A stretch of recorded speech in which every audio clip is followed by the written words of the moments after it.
Hey loves, it's Britt, and in this video I'm talking about Mercury in the ninth house in Synastry. So this tends to be a pretty fun and open communication energy here, where we end up talking about the deeper things, but differently than with Mercury in the eighth house, where there's a lot of emotional things being discussed.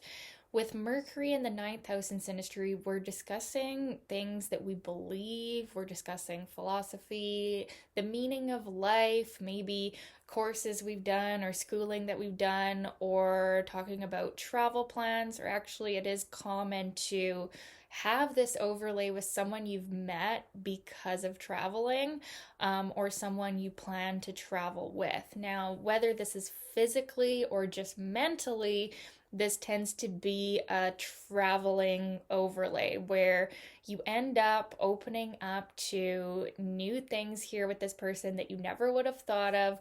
The Mercury person can end up taking kind of the role of the student here at times, or sometimes it's reversed, sometimes it's a bit of both. It's actually super common to see this overlay in teacher student relationships, and it's probably the best overlay to see in teacher student relationships where, yeah, we found someone that we really feel can expand us and show us things. And even if we're a stubborn Taurus or fixed sign, when we have someone's Mercury in our ninth house, we want to see things in a new way. We want to see where they're coming from. And interestingly enough, this is one of the overlays of Mercury where we actually enjoy a bit of a debate.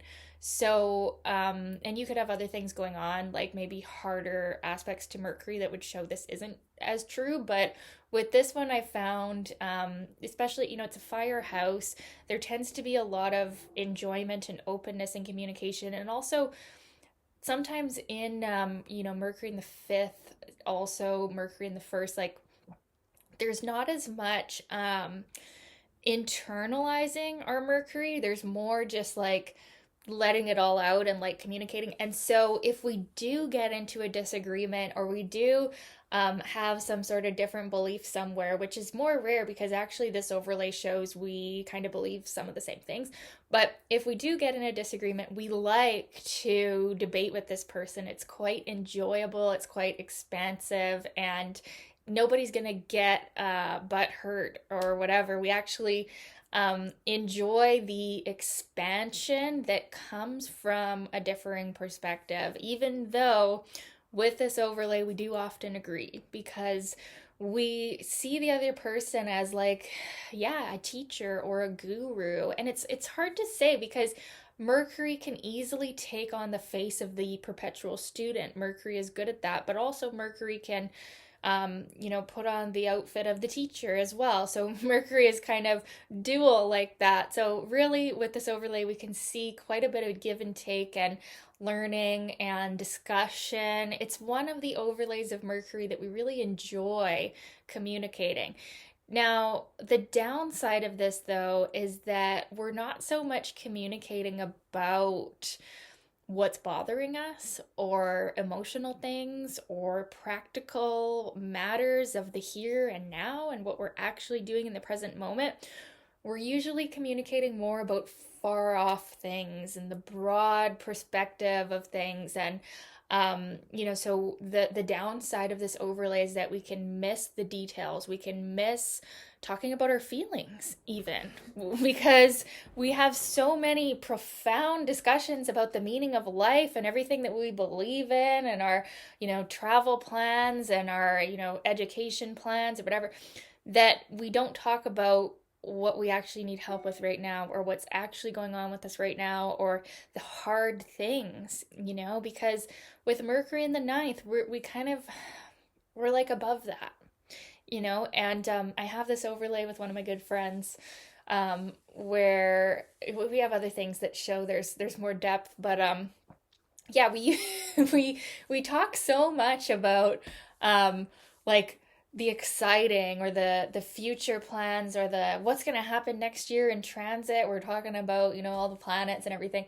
but we don't usually reach out to each other when we're going through something. And we don't end up talking about that until long after, once it's become wisdom.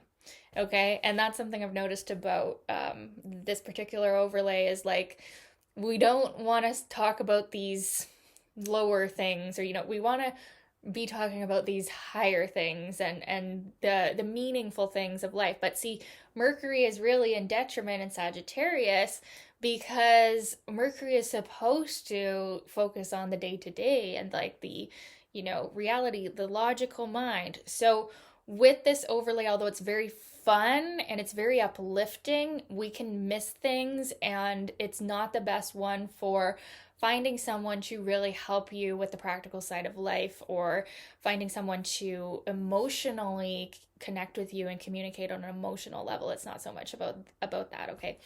But I said this before, this overlay is great to have with someone if you're coming out of a dark period and you're coming out of a really challenging time that you've been living.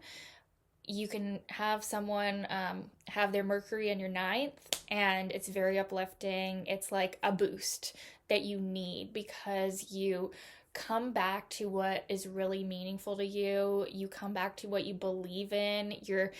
You're brought back to life by this overlay. It's a very enlivening, exciting, even exhilarating contact to have. And, this person can show you things about the world that you never would have noticed. This person can take you places in your mind or even physically. This can be your travel buddy. And that can be such a breath of fresh air. So this overlay is really favorable for that. But then what you can also see with this overlay, not 100% of the time, but sometimes you'll see that this is the kind of person that goes in and out of your life, and it's like you stay friends forever, but you don't have that day-to-day contact.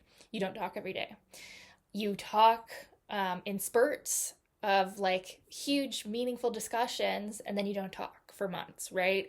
And this isn't the only thing that would show that, but that can be an element of communication where with this overlay, we're not communicating every single day. And if this is someone that we live with, we still will have a tendency of like communicating about these broader, things that aren't necessarily the more practical side of life. So, yeah, it's a really interesting one to see.